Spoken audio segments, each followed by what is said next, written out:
শিশু গবেষক বঙ্গবন্ধু অধ্যাপক মুদাসসির মামুন তার সভাপতিত্বে 11 সদস্যের ট্রাস্টির মাধ্যমে পরিচালিত হচ্ছে গণহত্যা নির্যাতন আর্কাইভ ও জাদুঘর। দীর্ঘ 25 বছর সামরিক শাসন বা তাদের নিয়ন্ত্রিত সরকাররা বিজয়কে গুরুত্ব দিয়েছে। এই পরিপ্রেক্ষিতে আমাদের মনে হয়েছে আমাদের একটা গণহত্যা জাদুঘর করা দরকার। পাশ্চাত্যে এই ধারণা নতুন নয়, আমাদের দেশে নতুন। আমরা চেয়েছি যে 30 লক্ষ বলি, 2 লক্ষ নির্যাতনের কথা বলি, নারী নির্যাতন, আসলে এগুলি যে প্রশ্ন উঠছে, এই প্রশ্নটা নিরসন করতে চেয়েছি। আমরা 34টি জেলার রিপোর্ট বের করেছি। আমরা দেখছি গণহত্যার ঘটনা ঘটেছে 14,452, গণকবরের সংখ্যা পেয়েছে 1048, নির্যাতন কেন্দ্রের সংখ্যা পেয়েছে 1027, বধ্যভূমির সংখ্যা 759, অর্থাৎ মোট 17,286 প্রতি বর্গ মাইলে আমরা দেখছি গণহত্যা হয়েছে।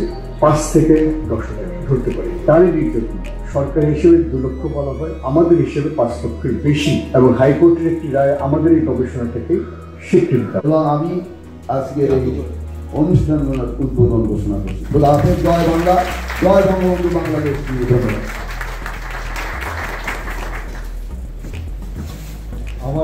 আমার বলার কথা নয়, কিন্তু মাননীয় মেয়রের এই ঘোষণার পর আমরা খুব উজ্জীবিত বোধ করছি এবং আমাদের 10ম বর্ষ পূর্তিকে সার্থক মনে করছি। আজকে থেকে আমরা ধরে নেব যে এই রাস্তাটা হচ্ছে গণহত্যা জাদুঘর। দ্বিতীয়ত একটি কথা ওই সম্পর্কে ভুলে গেছি, মাননীয় মেয়র বলেছেন, আমি এখানে অনুরোধ করবো, আমরা আবেদন করেছি সরকার অনুদানের, হয়তো পাবো। প্রচুর খরচ আপনি দেখেছেন, আমরা চাঁদা দিয়ে নানাভাবে, আপনার যদি কখনো সম্ভব হয়, আমি জানি যে সিটি কর্পোরেশনের অবস্থাটি খুব ভালো তা নয়, প্রতি বছর যদি বাৎসরিক একটা আপনি অনুদান আমাদেরকে দেন, আমাদের চলার পথটা সহজ হবে। এই অনুরোধটা আমি আবার আপনার কাছে রাখার জন্য, এবং আপনাকে শুধু ধন্যবাদ নয়, অভিনন্দন জানাবার জন্য আমি আবার এখানে উপস্থিত হয়েছিলাম। 1971 সালে যে সাহিত্যগুলো রচিত হয়েছিল, তাতে মুক্তিযুদ্ধ এবং গণহত্যা কীভাবে সেখানে ফুটিয়ে তোলা হয়েছিল সেই বিষয়টি কিন্তু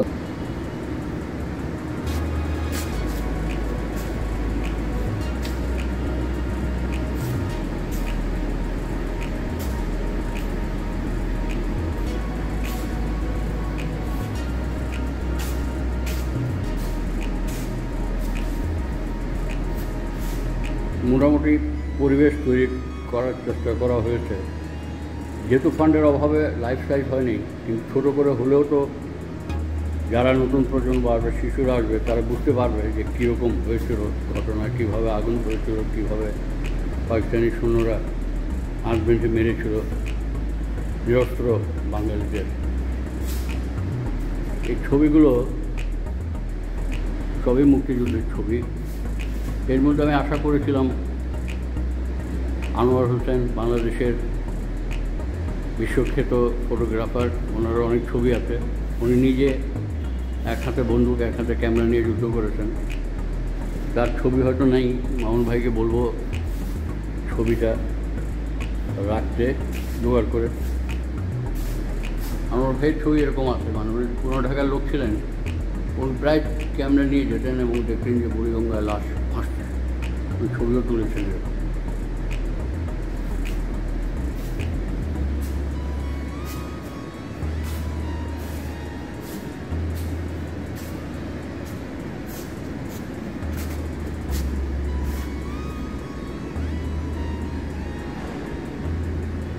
তখনকার সিগারেট কিংস্টন, এটা হতে গিয়ে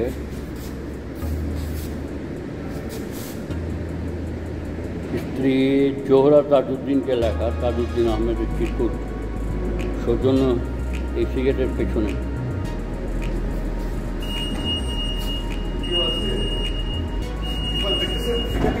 হ্যাঁ, ঘুরে ঘুরে দেখতেছি, দারুণ, ভাবিনি। হ্যাঁ, তারপরে তো বাবু বললো যে আরো আমি তো নিজেও এখন ঠিক জানি না। হ্যাঁ, বললো যে এই ফ্লোর না, আরো ফ্লোর আছে। আপনি এখান থেকে দেখে এই তারপরে নিচে নেন। বাহ, আর এখন ছবি দেখা, এরপরে কিন্তু আজকে থেকে ব্যান্ড এখানে ছবি তোলা যাবে। আচ্ছা, আজকে আমি কোনটা? হ্যাঁ, এটা আমার, এটা হাতে নিয়ে নিন। হ্যাঁ, নিয়ে নেওয়া যাওয়ার সময়। কিন্তু ছবি তোলা যাবে না, এটা ঠিক কেমন? হ্যাঁ, ছবি তুলতে দিয়ে না, আরো স্ট্রেট হোক।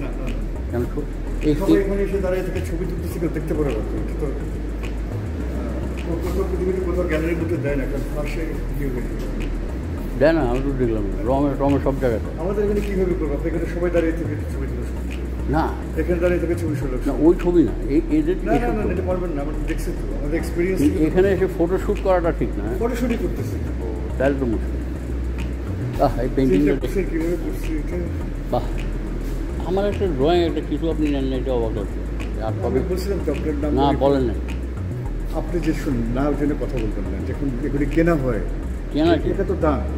আমি তো তখন দানই দিতাম। আমি সেখানে আমি আপনার ওই ছবিটা ইয়ে করলাম, আপনাদের লোকজনে তখন ইয়ে করেছে যে না না এটা থাকুক, এই থাকুক। না, ওটা তো বলবে, সেখানে তো আপনি একটু কাজ করবেন। না, আমি কি কাজ করবো? আমি তাদের সঙ্গে ইয়ে করবো না। বাবুজামানটা দান করেছে, এখানে অনেক কিছু কিন্তু দান করে। হ্যাঁ, না এখানে অন্তত আপনি করে যাবেন, অসুবিধা কি আছে? আমি দেখি এখানে আনোয়ার হোসেনের কিছু ছবি আছে মনে হয়, ওনার নিজের তোলা, ওইগুলো ফটোগ্রাফগুলো ছোটো আপনাকে আনোয়ার হোসেনের তোলা। আমাদের আর্কাইভসে প্রায় ৭০০ ছবি। তো ঠিক আছে, আপনি সেমিনারে যান। সেমিনারে কারা ইয়ে থেকে আসছে, অনেকে ভারত থেকে। না, আপনি এখান থেকে থেকে নিচে, আবার ওখান থেকে নিচে দেখে আবার আমি একদম ঘুরে তারপর সেমিনারে আসছি। হ্যাঁ হ্যাঁ, ঠিক আছে, আমি পানির বোতলটা নিয়ে আসছি।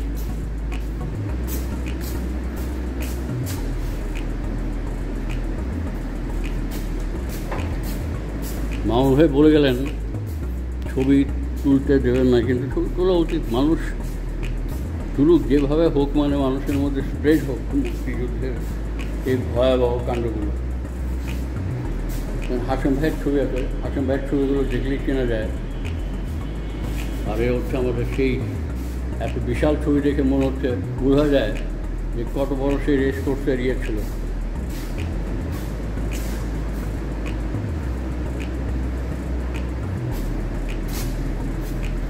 বঙ্গবন্ধুর ঐতিহাসিক ৭ই মার্চের ভাষণে ব্যবহৃত মাইক্রোফোন, এই মাইক্রোফোনেই ধ্বনিত হয়েছিল বঙ্গবন্ধুর কালজয়ী উচ্চারণ। এবারে সংগ্রাম আমাদের মুক্তির সংগ্রাম, এবারে সংগ্রাম স্বাধীনতার সংগ্রাম।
সব মিলিয়ে কিন্তু আপনার জাদুঘরে এরকম নাই যে পেন্টিং স্কাল্পচার সব মিলে সব, তবে ব্যবহার করা কাপড় থেকে শুরু করে একদম একটা হ্যাঁ একদম জেনারেশনের মানে সব কিছু কাভার করেছে। যেমন পেন্টিংয়ের জন্য খালি পেন্টিং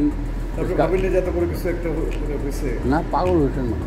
আমি তো বাইরের স্ট্রাকচার দেখে ভাগ্যিস আসছি মানে একা একটা চিন্তা করো, ভাবা যায় ঢাকা থেকে এসে, কিন্তু এটা থাকবে। আমি আর কিছু না করে জীবনে এটা থাকবে না, এটা আপনি থাকবেন, এটা ইতিহাসের সঙ্গে। আমি যা বলা মাত্র যে আপনাকে আমরা অনুমোদন দেবো, যাকে যার এই যে এখানে দেখতেছি তারটা আমি বলছি সরাই নিতে হবে, কালকে থেকে লোক লাগছে সরাই নিচ্ছে। এইটা তো না, এখন সবাই গুরুত্ব দিচ্ছে। হ্যাঁ, তখন ভাবে না, 10টা বছর হয়ে গেছে তো এখন, মানে তখন তো ছোটো ছোটো ঘরে ছিল। হ্যাঁ, দেখি নাই তো। এখন তো একটা বাইরের আর্কিটেক্টটা কে বিল্ডিং আছে, বাহ ভালো। আমি নিজেই তো মানে বিশ্বাস করতে পারলাম। আপনি বাইরে থেকে দেখেন স্কাল্পচার রাখা আছে, হ্যাঁ, দূর থেকে দেখবেন যে এটা পুরোটা বিল্ডিং আমি ঢোকার আগেই মানে দেখেনি, আমার স্ত্রী কেউ দেখেনি, সব আসতেছে, আসতেছে সব চলে আসছে, না আসছে না আসবে চলে আসছে, খুলনায় কোথায় নাস্তা করতেছে, ও। বান্ধবীর বাসায় গোলাম নবী বলছে চলে আসছে, আমার ছোট ভাইও চলে আসছে, ইয়ামিন টেমিন সব কয়টা পৌঁছাবে তারা? পৌঁছে গেছে, তারা নাস্তা খাচ্ছে এখান থেকে আসে। যাক আসলে দেখা হবে তাহলে। ভাবি দেখুক, ভাবি দেখে যাক, এত বড় কাজ করছে তার স্বামী, তো কম নাম স্ত্রীর কাছে আর কি দেবেন।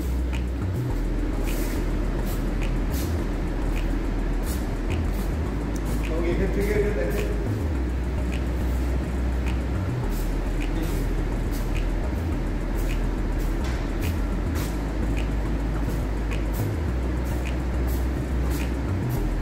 লোকে এটা বেশি দেখে।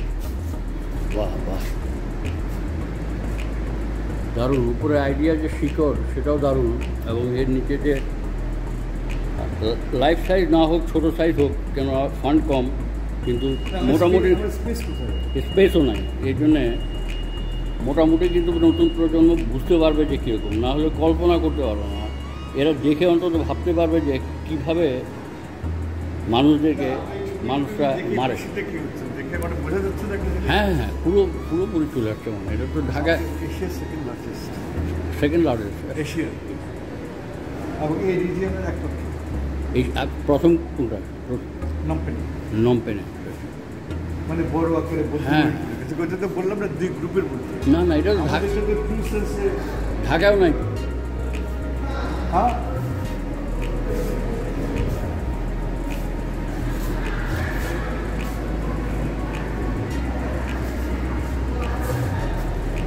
এটা হচ্ছে শহীদ মোহাম্মদ নজরুল ইসলামের ব্যবহৃত কোট। এসব এক একটা জিনিস মামুন ভাই জোগাড় করে আনছেন, না বলছে এক একটা জিনিস আপনি কি সযত্নে আনছেন, কোটগুলো, ইয়েগুলো, ডায়েরিগুলো, এসব আপনি যান মামুন ভাই, আমি আসতেছি এসব দেখে দেখে। হ্যাঁ,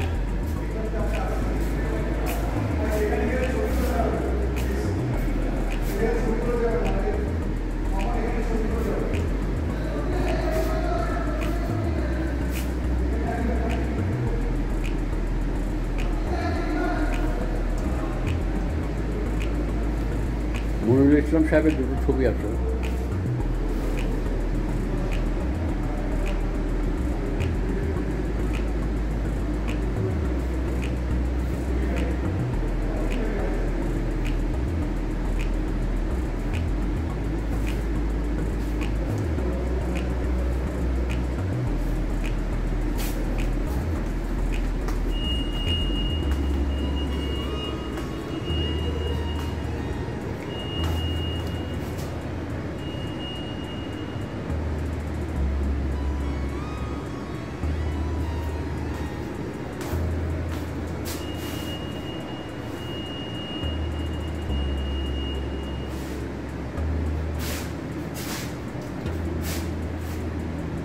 আমাদের বরেণ্য শিল্পী তৌফিকুল নবীও দিয়েছেন, আশা করি মনে হয় দান করেছেন।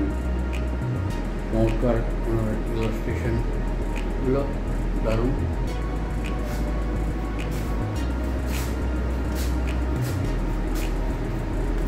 আমি আস্তে আস্তে নিচে নামছি, নিচের তলায়ও স্কাল্পচারে ভরা।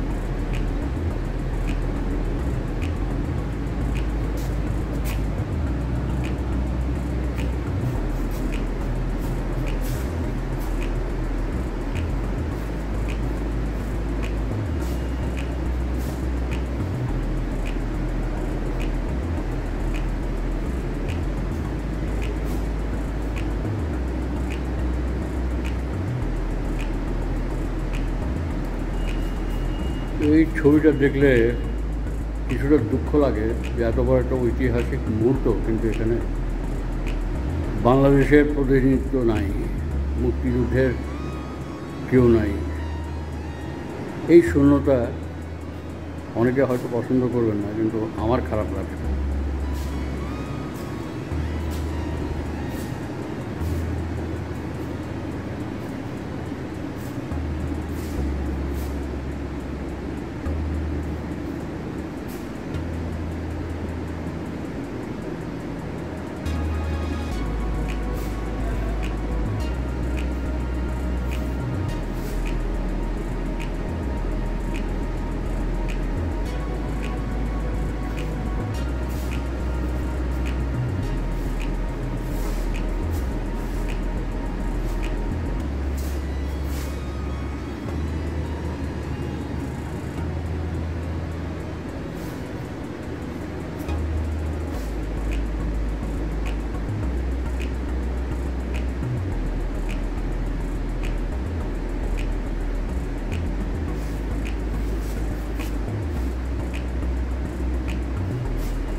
চেতনা জাগ্রত করি, বিবেককে জাগ্রত করি, ঘুমন্ত আত্মাকে জাগ্রত করি এবং ইতিহাসের মুখোমুখি হই। ইতিহাস হচ্ছে বঙ্গবন্ধুর ইতিহাস, মুক্তিযুদ্ধের ইতিহাস, লাখো শহীদ। নর্থ সাউথ বিশ্ববিদ্যালয়ের ইতিহাস ও দর্শন বিভাগের চেয়ারম্যান অধ্যাপক ডক্টর শরীফউদ্দিন আহমদকে অনুরোধ করছেন।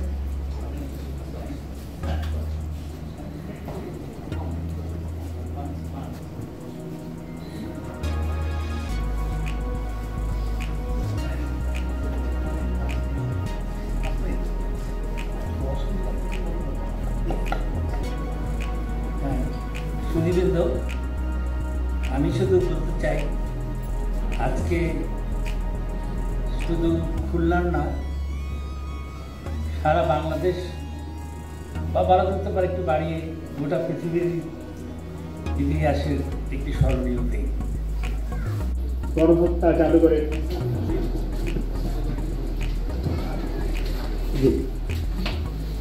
আমরা আজকের যে মূল অনুষ্ঠান স্মারক বক্তৃতা, আমরা এখন পর্যন্ত 10ম প্রতিষ্ঠাবার্ষিকী, আমরা 10টা স্মারক বক্তৃতার আয়োজন করেছি। আমাদের এখানে প্রথম স্মারক বক্তৃতাটি প্রদান করেছিলেন আমাদের ট্রাস্টি জনাব শাহরিয়ার কবির। সর্বশেষ 9ম স্মারক বক্তৃতাটি গত বছর প্রদান করেছিলেন বাংলাদেশের মাননীয় প্রধান বিচারপতি ওবায়দুল হাসান। আজকে 10ম স্মারক বক্তৃতাটি প্রদান করবেন আমাদের ট্রাস্টি কবি তারিক সুজাত। আসলে সত্যিকার অর্থে আজকে আমি এবং আমার শিক্ষক অধ্যাপক মুনতাসির মামুন, আমরা দুজনেই খুবই আবেগাক্রান্ত। এই কারণে এই জাদুঘরটি আজকে এই অবস্থানে আসছে, যে অডিটোরিয়ামটি এতে আমরা বসে আছি, আজকে এটার প্রথম অনুষ্ঠান, সকালে আমরা প্রথম অনুষ্ঠান করেছি। এই জাদুঘরটিকে মুনতাসির মামুন স্যার নিজের সন্তানের মতো, আমিও আমার নিজের সন্তানের মতো এই জাদুঘরটিকে বলা যায় যে আমরা গড়ে তুলেছি। বিশেষ করে আমার তো মানে এখন কাজ করার এই বয়স। স্যার যখন এই জাদুঘরটি শুরু করেছেন বিশ্ববিদ্যালয় থেকে, তখন মাত্র স্যার ঢাকা ইউনিভার্সিটিতে বঙ্গবন্ধু চেয়ার ছিলেন, মানে বিশ্ববিদ্যালয় থেকে অবসরে গিয়েছেন। এই 10 বছরে স্যার কমপক্ষে 350 বার খুলনা এসেছেন শুধু একটি জাদুঘরের কাজে। এবং এই জাদুঘরটি আমরা বাড়ি হস্তান্তর, খুলনায় বাড়ি করা, একটা কালচারাল ইনস্টিটিউট আমরা 2টো প্রজেক্ট নিয়েছি, 2টো প্রজেক্ট করা। এই কাজে আমি যদি স্যারকে কখনো বলেছি, স্যার কালচারে কিংবা পূর্ত মন্ত্রণালয়ে একটা সেকশন অফিসারের কাছে যেতে হবে, স্যার কিন্তু বলেছে ঠিক আছে আমি চলে আসছি, চলো। আমরা বাংলাদেশের অনেক লোকের সহায়তা পেয়েছি, নানা প্রতিবন্ধকতার মুখোমুখি হয়েছি। সবশেষে কখনো খুব আনন্দ লেগেছে, কখনো খুব খারাপ লেগেছে। সবশেষে আজকে সবচেয়ে বড় যে আনন্দের জায়গা, সবচেয়ে আনন্দের যে বিষয়, সেটি হচ্ছে আমরা সর্বোপরি আজকে জাদুঘরটি সর্বসাধারণের জন্য উন্মুক্ত করতে পেরেছি। আমি অধ্যাপক মুনতাসির মামুনের সরাসরি ছাত্র। এই 24শে মে, আগামী 24শে মে অধ্যাপক মুনতাসির মামুন 73তম জন্মদিন পালন করবেন। স্যারের 73 বছর নিয়ে আমি স্যারের উপর আমার একটা বই আছে, আমাদের মুনতাসির মামুন কীভাবে আমাদের হলেন। আমি মনে করি অধ্যাপক মুনতাসির মামুনের জীবনে সবচেয়ে বড় সৃষ্টি হলো এই গণহত্যা জাদুঘরটি নির্মাণ করা, এবং আমার জীবনের সবচেয়ে বড় সৌভাগ্য হলো এই জাদুঘর নির্মাণের সাথে আমি যখন এই কাজটা শুরু করেছি, আমি বিশ্ববিদ্যালয়ের রেজিস্ট্রার প্রফেসর, স্যার আমাকে সম্পৃক্ত করেছেন। স্যারকে আমি ধন্যবাদ এবং কৃতজ্ঞতা জানাচ্ছি। এই পর্যায়ে আমাদের ট্রাস্টি কবি তারিক সুজাতকে অনুরোধ জানাবো আমাদের 10ম স্মারক বক্তৃতা প্রদান করার জন্য। কবি তারিক সুজাত আমাদের ট্রাস্টি, পাশাপাশি তিনি জাতীয় কবিতা পরিষদের সাধারণ সম্পাদক এবং বাংলাদেশ আওয়ামী লীগের কেন্দ্রীয় কমিটির সদস্য। কবি তারিক সুজাত, তার স্মারক বক্তৃতার বিষয়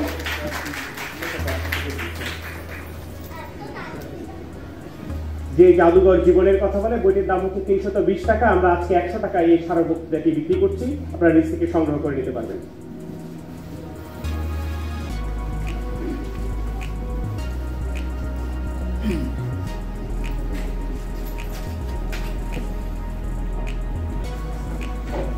আজকের অনুষ্ঠানের সম্মানিত সভাপতি, গণহত্যা জাদুঘরের প্রতিষ্ঠাতা সভাপতি, জনবুদ্ধিজীবী, ইতিহাসবিদ মুনতাসির মামুন, প্রতিষ্ঠাবার্ষিকীর মূল আয়োজনের প্রধান অতিথি, সংস্কৃতি বিষয়ক মন্ত্রণালয়ের মাননীয় প্রতিমন্ত্রী নাহিদ ইজহার খান, যার সবচেয়ে বড় পরিচয় বলে আমি মনে করি যে তিনি একজন মুক্তিযোদ্ধার সন্তান, এবং আজকের এই মিলনায়তনে যারা আমাদের সাথে আছেন, দেশের বরেণ্য শিল্পীদের অনেকে আছেন, মুক্তিযোদ্ধা, স্থপতি, তাদের সকলের প্রতি আমার শ্রদ্ধা অভিনন্দন জানিয়ে আমাদের এই 25টা বার্ষিকীর যে স্মারক বক্তৃতা, আমি প্রথমেই কৃতজ্ঞতা জানাই যে এরকম একটি বক্তৃতার জন্য যখন আমাকে স্যার বললেন, আমি প্রথমে একটু চিন্তায় পড়ে গেলাম যে আসলে আমি কী বলবো। তো একসময় মনে হলো যে এই জাদুঘরের সাথে আমি শুরু থেকে একজন কর্মী হিসেবে যুক্ত ছিলাম। সেই জাদুঘরটা কীভাবে আজকে যে জায়গায় দাঁড়িয়ে কথা বলছি, এখানে একটা দোতলা পুরনো ভবন ছিল, সেই যে জার্নি, সেই যে আমাদের পথ চলা, সে কথাগুলোই আমি বলব।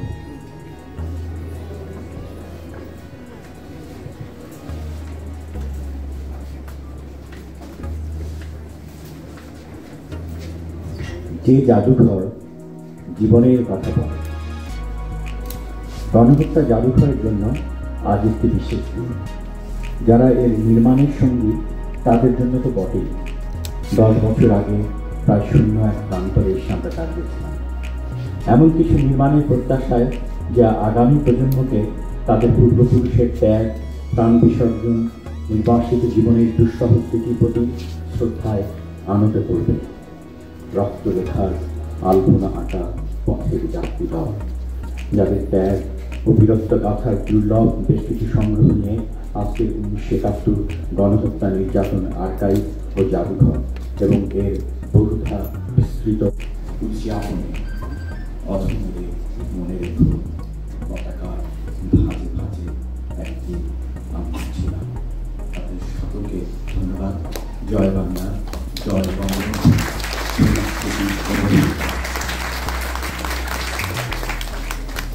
ধন্যবাদ জানাচ্ছি আমাদের স্মারকবক্তা কবি তারিক সুজাতকে। আমরা এই পর্যায়ে আমাদের কিছু আনুষ্ঠানিকতা সারব। আমরা গণহত্যা জাদুঘরটি যখন শুরু করেছিলাম তখন স্যার একটা নির্দেশ আমাদের দিয়েছিলেন বারবার, সেটি হচ্ছে শুধুমাত্র একটা তথাকথিত জাদুঘর হিসেবে থাকবে না, এটা একটা গবেষণা প্রতিষ্ঠান হিসেবে থাকবে।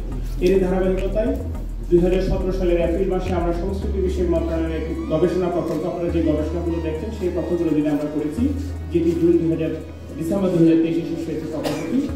তো প্রকল্পটি শেষ হওয়ার পর সত্যিকার অর্থে আমাদের গবেষণা কার্যক্রম স্থগিত হয়ে গেছে, কারণ আমাদের কোনো টাকা নেই। আমরা পুরোপুরি আমাদের ট্রাস্টিদের খুব সামান্য চাঁদা, জনগণ থেকে তোলা টাকা কিংবা বইটিকে টাকা দিয়ে চলি। তো আমাদের গবেষণা কার্যক্রমের স্থবিরতার এই অবস্থায় অধ্যাপক মুনতাসির মামুন স্যারের স্ত্রী আমাদের গবেষণা কার্যক্রমের সহায়তায় এগিয়ে আসবেন। উনি একটা ফেলোশিপ আমাদের জাদুঘরে আজকে প্রদান করবেন। তিনি 11 লক্ষ টাকার একটি, মুনতাসির মামুনের স্ত্রী অধ্যাপক ফাতেমা মামুন এখানে উপস্থিত আছেন। ফাতেমা মামুন আমরা একটা ফেলোশিপ চালু করছি।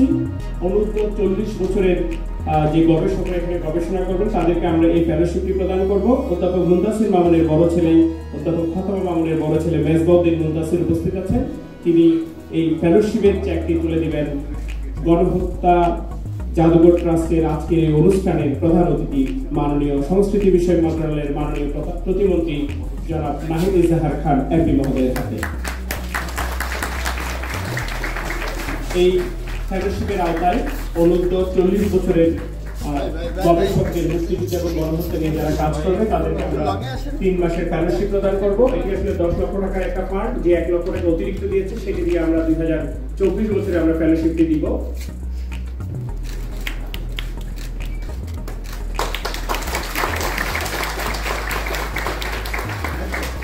এরপরে আজকে গণহত্যা জাদুঘরে আর দুটি অনুদান প্রদান করবেন। প্রথম অনুদানটি প্রদান করবেন আমাদের ট্রাস্টি কবি তারিক সুজাতের স্ত্রী স্থপতি নাসরিন হক মিমি।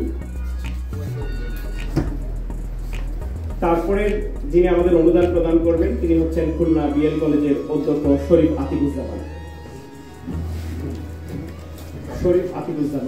এরপরে নাসরিন হক মিমি 50,000 টাকা গণহত্যা জাদুঘর ট্রাস্টে দান করছেন।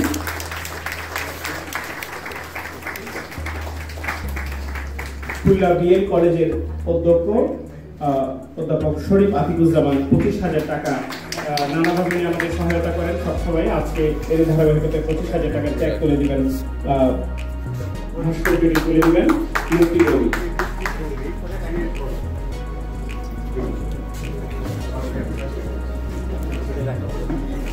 আমরা সারা দেশ থেকে শহীদের বিভিন্ন নিদর্শন নিয়ে আমাদের এই গণহত্যা জাদুঘরটি সাজিয়েছি।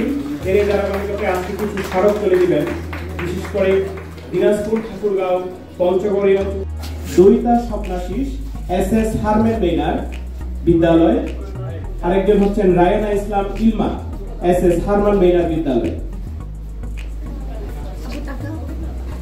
আমি চারজনকে মঞ্চে আহ্বান জানাচ্ছি, সাউদা হুদা, নাবিহা, দৈতা স্বপ্নাশিস এবং রায়না ইসলাম। SS হারমান বেনার এবং জোহরা খাতুন শিশু বিদ্যালয়ের কোন শিক্ষক কিংবা শিক্ষার্থী থাকে তাদেরকে মঞ্চে আহ্বান জানাচ্ছি। আমি ধন্যবাদ জানাতে চাই আজকে সভাপতি গণহত্যা জাদুঘর ট্রাস্টের সভাপতি অধ্যাপক মুনতাসির মামুন, সড়ক বক্তা এবং গণহত্যা জাদুঘরের ট্রাস্টি কবি তারিক সুজাত, এবং বিশেষ করে আমি ধন্যবাদ জানাতে চাই যিনি একজন নতুন, আমি বলবো তো উনি নতুন প্রজন্মই বলবো, কারণ অধ্যাপক চৌধুরী শহীদ তাদেরকে, কারণ আমরা খুব কম দেখেছি এইভাবে মুক্তিযোদ্ধা নিয়ে নতুন প্রজন্মদের মধ্যে যিনি কাজ করছেন তার মধ্যে উনি একটা অন্যতম। ধন্যবাদ।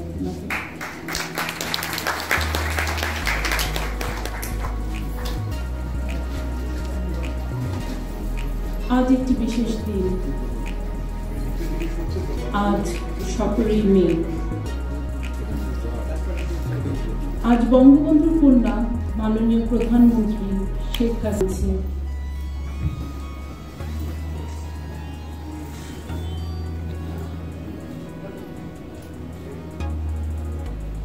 কারণ এই স্মৃতিগুলো আসলে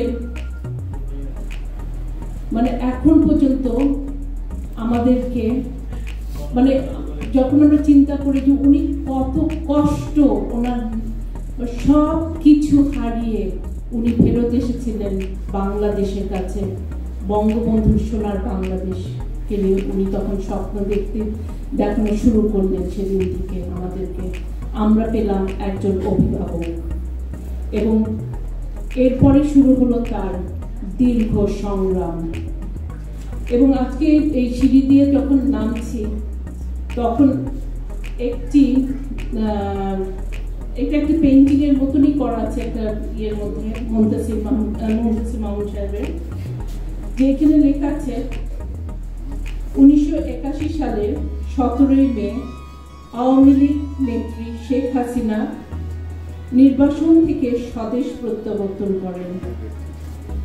মুক্তিযুদ্ধের পক্ষের মানুষজন তখন ভেবেছিলেন মুক্তিযুদ্ধ বিরোধীদের কবল থেকে দেশ উদ্ধার করা যাবে এবং মুক্তিযুদ্ধের চেতনা উজ্জীবিত করা যাবে। সে আশা সফল হয়েছে। আমরা যখন এই জাদুঘরটি প্রতিষ্ঠিত করি তখন এই দিনটিকে মনে রেখেছিলাম।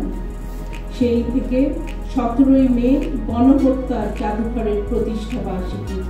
ধন্যবাদ স্যার আপনাকে। এই বিশেষ দিনটি আপনি যে জাদুঘরের প্রতিষ্ঠা বার্ষিকী হিসাবে গণনা করেছেন, এটার জন্য আমরা বাংলাদেশের সবাই আপনাকে ধন্যবাদ জানাই।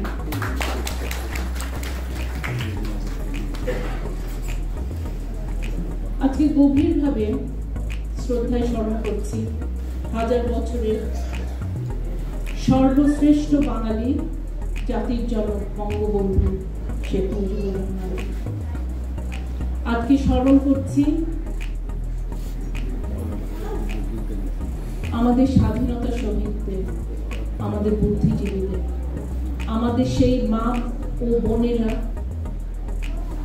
তারা ছিলেন সবচেয়ে বড় যোদ্ধা, কারণ তাদের আত্মত্যাগের জন্য আজকে পেয়েছি আমরা এই স্বাধীন বাংলাদেশ। স্মরণ করছি আমাদের জাতীয় চার নেতা এবং 15ই অগস্টে বঙ্গবন্ধু পরিবার সহ যাদেরকে নির্মমভাবে হত্যা করা হয়েছিল তাদের প্রতি আমার বিনম্র শ্রদ্ধা।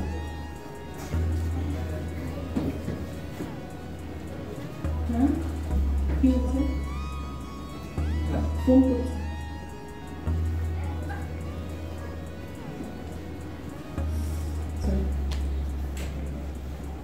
একজন মুক্তিযোদ্ধার সন্তান। আমি বলবো আমার বাবা সেই সৌভাগ্যবানদের মধ্যে একজন।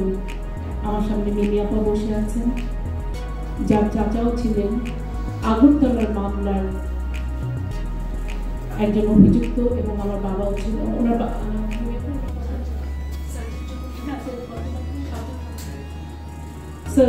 সার্জন জহুরুল হক, উনি ছিলেন 17 নম্বর অভিযুক্ত, আর আমার বাবা ছিলেন 27তম। আমি তারই কন্যা। এবং স্বাধীনতা মুক্তিযুদ্ধে বাবা ছিলেন সেক্টর 8-এর সাব সেক্টর কমান্ডার বয়রা ক্যাম্প। কিন্তু আমাদের দুর্ভাগ্য, বঙ্গবন্ধুকে হত্যা করার পরে ঠিক 80 দিনের মাথায় আমার বাবাকে হত্যা করা হয় বাংলাদেশের আরো 2 বীর মুক্তিযোদ্ধা, সেক্টর কমান্ডার এবং সামরিক অফিসার সহ। আমার বাবা শহীদ খন্দকার নাজমুল হুদা বীর বিক্রম, ওনার সাথে হত্যা করা হয় মেজর জেনারেল খালেদ মোশাররফ বীর উত্তমকে এবং কর্নেল ATM হায়দার বীর উত্তমকে 1975 সালে 7ই নভেম্বরে ওনাদেরকে হত্যা করা হয় আমাদের সংসদ প্রাঙ্গণে। বাবাদেরকে হত্যা করা হয়েছিল এবং বঙ্গবন্ধুদেরকে যেভাবে হত্যা করা হয়েছিল সেটা ছিল স্বাধীনতা বিরোধী শক্তি। পাকিস্তানিদের যেভাবে আজকে উপরে গিয়ে যেমন দেখলাম যেভাবে হত্যা করা হয়েছিল, বাবাদেরকেও কিন্তু সেই একই প্রক্রিয়াতেই হত্যা করা হয়েছিল। ব্যানেট করে, গুলি করে, মানে ওরা খালি গুলি করে শান্ত হয়নি, ওরা করেছিল শরীরের প্রত্যেকটি জায়গায় ব্যানেট করেছিল, এবং যার পরিচয় উপরেও দেখলাম। এবং এই হত্যাকাণ্ড আমাদের স্বাধীনতা হয়ে যাওয়ার পরেও যে স্বাধীনতার বিরোধী চক্র বাংলাদেশে থেকে গেছিল, তার মধ্যে প্রধান ছিল জেনারেল জিয়াউর রহমান, আমি যাকে বলি খুনি জিয়াউর রহমান। এই জিয়াউর রহমান নির্মমভাবে গণহত্যা, পাকিস্তানে মানে মুক্তিযোদ্ধাকালীন এই সময় গণহত্যা হয়েছিল, আমাদের দেশ স্বাধীন হয়ে যাওয়ার পরেও হয়েছিল গণহত্যা, এবং এই গণহত্যার খলনায়ক ছিল জেনারেল জিয়াউর রহমান। 1977 সালে 2রা অক্টোবরে বিনা বিচারে উনি ফাঁসি দিয়েছিলেন সামরিক ও বিমান বাহিনী অফিসারদের, যাদের মানে উনি কোনো যাদের মানে ছেলেমেয়েরা আজ পর্যন্ত জানে না কি কারণে তাদের বাবাদেরকে হত্যা করা হয়েছে, আজ পর্যন্ত জানে না তাদের বাবাদেরকে কোথায় কবর দেওয়া হয়েছে, তাদেরকে দেওয়া হয়েছিল গণকবর। উনি ফাঁসি দিয়ে, রক কেটে, গুলি করে, ব্যানেট করে এইসব হত্যাকাণ্ড ঘটিয়েছিলেন। আমাদেরকে জেনারেল জিয়াউর রহমানের এবং পরবর্তীতে যে সামরিক শাসন ছিল, এই 2 জনের কাছ থেকে 1981 সালে মাননীয় প্রধানমন্ত্রী প্রত্যাবর্তন, স্বদেশ প্রত্যাবর্তনে আমরা আবার ফিরে পেলাম আমাদের স্বাধীনতা।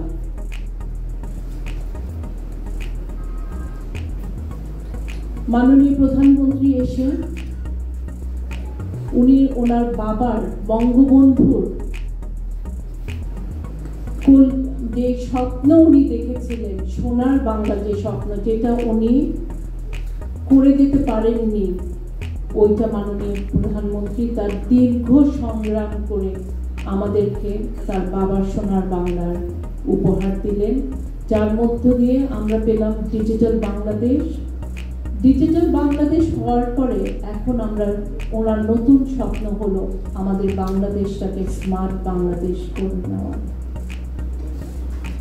এবং আজকে আমার সবচেয়ে ভালো লাগছে, আমি আজকে মনে হয় আমার ৭৮ দিন মন্ত্রণালয়ে আমি যোগদান করেছি এবং এইটা আমি ওনাকে ধন্যবাদ দিই যে উনি আমাকে এই মন্ত্রণালয় দিয়েছেন, যেখান থেকে আমার সুযোগ হবে আপনাদের মতন মুনতাসির মামুন, অধ্যাপক মুনতাসির মামুন এবং যারা আমাদের মুক্তিযুদ্ধ নিয়ে কাজ করছেন তাদের সাথে সম্পৃক্ত হয়ে কাজ করার। এবং সবচেয়ে ভালো লাগছে আজকের দর্শক দেখে। আমি এর মধ্যে অনেক অনুষ্ঠানে গেছি, এমনি প্রতিটি চেয়ারে দর্শক আমি দেখিনি। আমি 2টা অনুষ্ঠানে দেখেছি। গত 4 মে শহীদ জননী জাহানার ইমামের একটি অনুষ্ঠান হয়েছিল জাতীয় জাদুঘরে, সেই অনুষ্ঠানে দেখেছিলাম এমনি দর্শক, এবং আজকে খুলনাতে এসে এই রকম দর্শক দেখলাম। ধন্যবাদ খুলনাবাসী আপনাদেরকে সবাইকে, এবং আমি ধন্যবাদ দিব সকল অভিভাবকদের যারা আমাদের সামনে নিয়ে এসেছেন নতুন প্রজন্মকে। কারণ নতুন প্রজন্ম জানতে হবে তাদের শিকড়। এই যে উপরে একটা যে শিকড়ের ইয়ে আছে, কি বলবো এটা,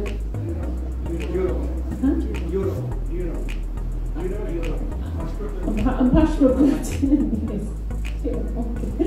যাচ্ছে, তো ঠিক আজকে ওইটাই দেখে মনে হলো যে মাটি থেকে যখন একটি শিকড় একটি গাছে ইয়ে করে, ঠিক এইরকম নতুন প্রজন্মকে জানতে হবে তাদের শিকড়। আর আমাদের শিকড় হলো আমাদের মুক্তিযুদ্ধের ইতিহাস, আমাদের মহান মুক্তিযুদ্ধের ইতিহাস, বঙ্গবন্ধুর অবদান, আমাদের বুদ্ধিজীবীদের সব ওনাদের অবদান, সংগ্রাম, মুক্তিযুদ্ধের সংগ্রাম, এবং পরবর্তীতে ওনাদের যে রেখে যাওয়া যে সন্তানের আমাদের যে সংগ্রাম, তাদের এই শিকড়ের মধ্যে লেখা আছে আমাদের সব গল্প।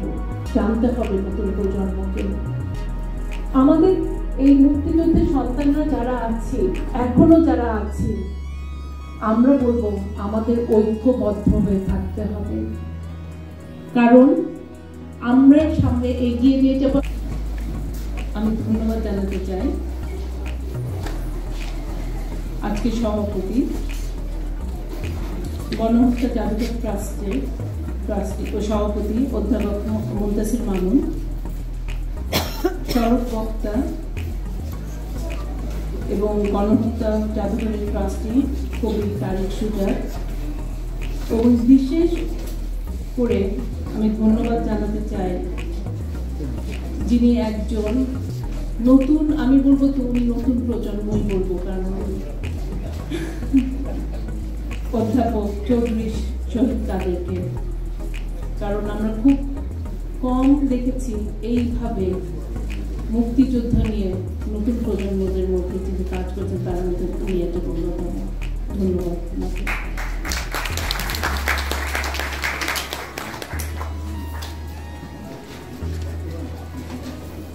আজ একটি বিশেষ দিন, আজ 17 মে। আজ বঙ্গবন্ধুর কন্যা মাননীয় প্রধানমন্ত্রী শেখ হাসিনা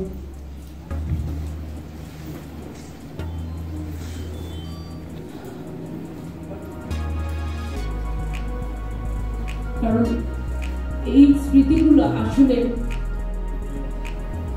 মানে এখন পর্যন্ত আমাদেরকে, মানে যখন আমরা চিন্তা করি যে উনি কত কষ্ট, ওনার সব কিছু হারিয়ে উনি ফেরত এসেছিলেন বাংলাদেশের কাছে, বঙ্গবন্ধুর সোনার বাংলাদেশকে নিয়ে উনি তখন স্বপ্ন দেখানো শুরু করলেন। সেদিন থেকে আমাদেরকে আমরা পেলাম একজন অভিভাবক, এবং এরপরে শুরু হলো তার দীর্ঘ সংগ্রাম। এবং আজকে এই সিঁড়ি দিয়ে যখন নামছি তখন এটা একটি পেইন্টিং এর মতনই করা আছে একটা ইয়ের মধ্যে মুনতাসির মামুন সাহেবের, যেখানে লেখা আছে 1981 সালের 17 মে আওয়ামী লীগ নেত্রী শেখ হাসিনা নির্বাসন থেকে স্বদেশ প্রত্যাবর্তন করেন। মুক্তিযুদ্ধের পক্ষের মানুষজন তখন ভেবেছিলেন মুক্তিযুদ্ধ বিরোধীদের কবল থেকে দেশ উদ্ধার করা যাবে এবং মুক্তিযুদ্ধের চেতনা উজ্জীবিত করা যাবে। সে আশা সফল হয়েছে। আমরা যখন এই জাদুঘরটি প্রতিষ্ঠিত করি তখন এই দিনটিকে মনে রেখেছিলাম। সেই থেকে 17 মে গণহত্যার জাদুঘরের প্রতিষ্ঠা বার্ষিকী। ধন্যবাদ স্যার আপনাকে। এই বিশেষ দিনটি আপনি যে জাদুঘরের প্রতিষ্ঠা বার্ষিকী হিসাবে গণনা করেছেন, এটার জন্য আমরা বাংলাদেশের সবাই আপনাকে ধন্যবাদ জানাই।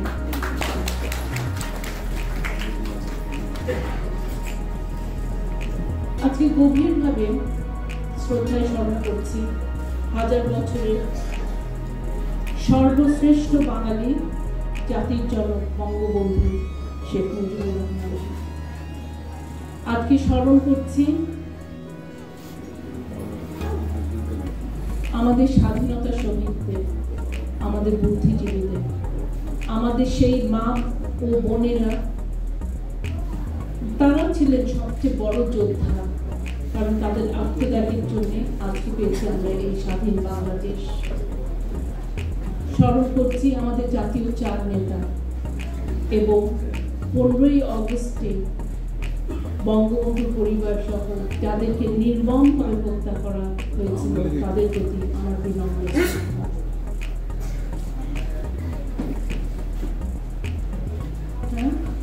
কি হচ্ছে? ফোন করছি।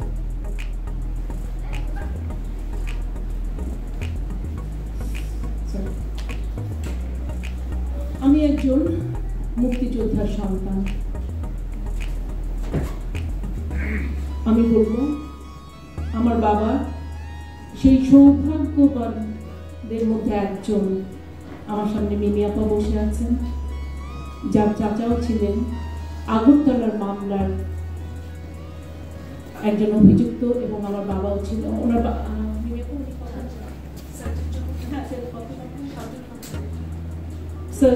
সার্জন জহুরুল হক, উনি ছিলেন 17 নম্বর অভিযুক্ত আর আমার বাবা ছিলেন 27তম। আমি তারই কন্যা এবং স্বাধীনতা মুক্তিযুদ্ধে বাবা ছিলেন সেক্টর 8-এর সাব সেক্টর কমান্ডার বয়রা ক্যাম্প। কিন্তু আমাদের দুর্ভাগ্য, বঙ্গবন্ধুকে হত্যা করার পরে ঠিক 80 দিনের মাথায় আমার বাবাকে হত্যা করা হয় বাংলাদেশের আরো 2 বীর মুক্তিযোদ্ধা, সেক্টর কমান্ডার এবং সামরিক অফিসার সহ। আমার বাবা শহীদ খন্দকার নাজমুল হুদা বীর বিক্রম, ওনার সাথে হত্যা করা হয় মেজর জেনারেল খালেদ মোশাররফ বীর উত্তমকে এবং কর্নেল HM হায়দার বীর উত্তমকে 1975 সালে 7ই নভেম্বরে। ওনাদেরকে হত্যা করা হয় আমাদের সংসদ প্রাঙ্গণে। Hare Rama, Hare Rama.